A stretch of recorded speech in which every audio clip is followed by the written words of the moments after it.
Welcome to day one in Las Vegas of the National Association of Broadcasters show. I'm Joey McMurray from KWVA. And I'm AJ Untermeyer. KWVA's coverage of NAB 2014 continues. You can see it all on Twitter with the hashtag AJ and Joey go to NAB in Vegas. It was a full day of activities at the Las Vegas Convention Center today. We just calculated it, and we were on our feet for about 12 and a half hours without any breaks. We finally just got back to the hotel room, and we had the opportunity to stop and get some $9.99 foot massages, but we passed those down. Passed them up, thought that it actually could have made things worse, so we decided to pass them up, but our feet definitely feels good to kick back now, take the shoes off, because it was a very busy day. Today we focused on a lot of the pro audio and radio stuff, because as part of the renovation of the EMU, KWVA is of course getting a new space for a studio. One of the big things that we're looking at is broadcast boards to go along with automation systems and different ways to actually get content on the air. So we went to Wheatstone, that was a big one, and then a German company actually that we can't really say. Lawo? It's spelled L-A-W-O. It's a German company, and they're moving into the United States. Actually just did the NPR studios in DC, and then we also looked at a couple different ones from the Telos Alliance, and then there were a lot of really big theater type production. Now we're talking like live mixing that had about 50 different channels. It's a little bit beyond us, but it's still pretty cool to see some of that technology. And one of the big things that I think we take out of today is, and we definitely had an idea going into this, but this entire industry is switching over to voice and audio over IP, and it's a movement that really kind of just started in the last 4 or 5 years, but you talk about an industry standard now, it's everywhere. I don't think we saw maybe more than a handful of 3 or 4 systems that were still copper, analog, totally standalone systems. And even those ones have USB buses in them. And Bluetooth. And Bluetooth, yeah, that was crazy. The one company that was very much all about analog because it's old, it's reliable, and it is. That's the way that analog has kind of been built. But even that had a Bluetooth module, so you could actually walk in with a Bluetooth phone and go on the air with a Bluetooth device. And then those boards also had those USB buses in them. So even those old analog boards that a lot of people still really like because they're like tanks, really, those boards have some sort of digital output, if you will. But yes, the IP audio is really where it is. One thing that we've really noticed with Wheatstone and a lot of different business cards and brochures later, you literally take all of these different Cat5 cables, plug it into a switch, plug it into one what Wheatstone calls blades, and then you can assign all of these different boards and different inputs and different audio devices with the click of a mouse. And that's how you can put everything on the air with all of this internet connectivity with audio. It's pretty crazy. It is. And, we heard a lot of stories today, got a chance to talk with people who, use systems like this in the industry. And some of the things they were telling us was, I've been at a coffee shop in New York and something tanked in our studio, in Canada. And I was able to log in with 5 minutes and,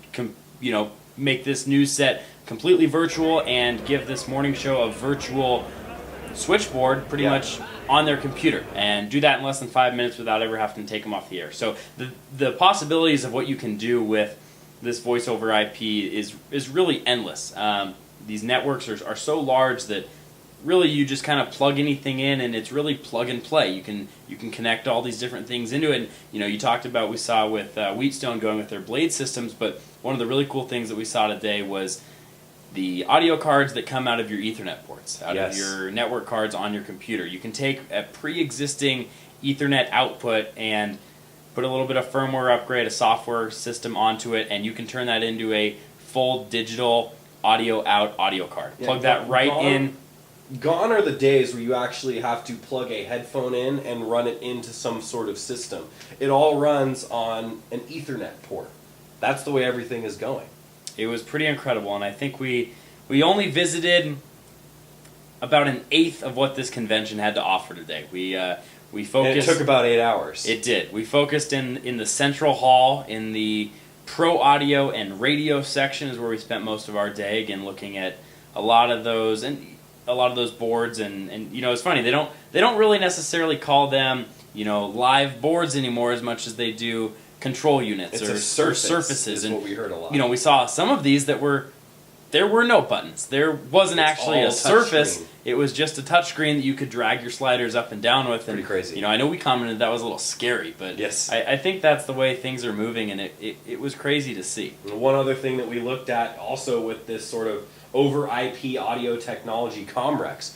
We already use a Comrex access for a lot of our remote sports and any really remote broadcast at all. They also have a really cool telephone system that we were really impressed with, and it also solves a lot of problems for us because we can actually communicate with a chat system through the call screening system in between studios. Pretty cool stuff from Comrex as well. We already are believers in their stuff. And really cool that you mentioned about that with their VoIP system is so much of that stuff is running through the rack mounts. You know, so they say the rack mount is where everything happens, and those rack mounts have dedicated IP addresses that you can then pull up from any system on that network and essentially control the entire system. So they had Google Chromebooks plugged into all of their stuff. You know, really pretty inexpensive, around $100 for these laptops. But all they need it for is a Chrome internet browser that they can punch in an IP address. They pull that up, and they have this entire call command interface, like Joey was alluding to, where you do have a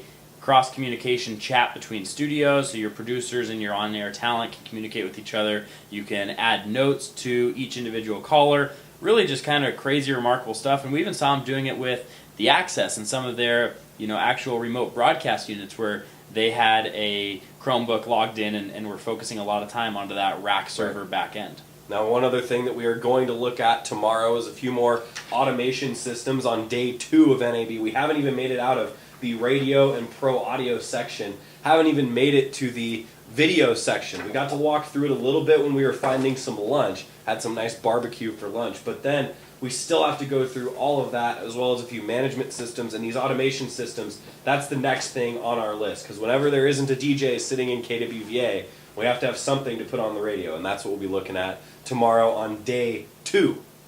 Day 2 of NAB 2014 down here in Las Vegas.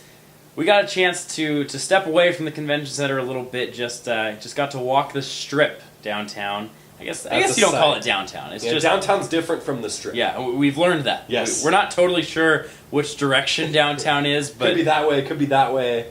It's we don't know. Probably further away from the airport is what we're guessing. But we think. You know, we opted to walk the strip home instead of taking probably which would have been a $30 or $40 cab ride. That you quickly learn how expensive it is to travel outside of your feet around here. When it's 1/8 of a mile for about 30 seconds.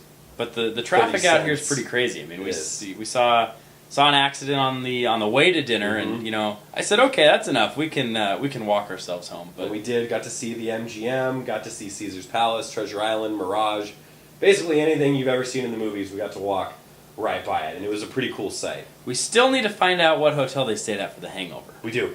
We'll figure that one out. We'll let you know. We'll probably show you right here. But we were looking for it, and we said maybe it's this one, maybe it's that one. We're not totally sure. We'll figure it out. Until then, day 2 of NAB 2014, KWVA's coverage coming up tomorrow. For AJ Untermeyer, I'm Joey McMurray. We'll talk to you tomorrow.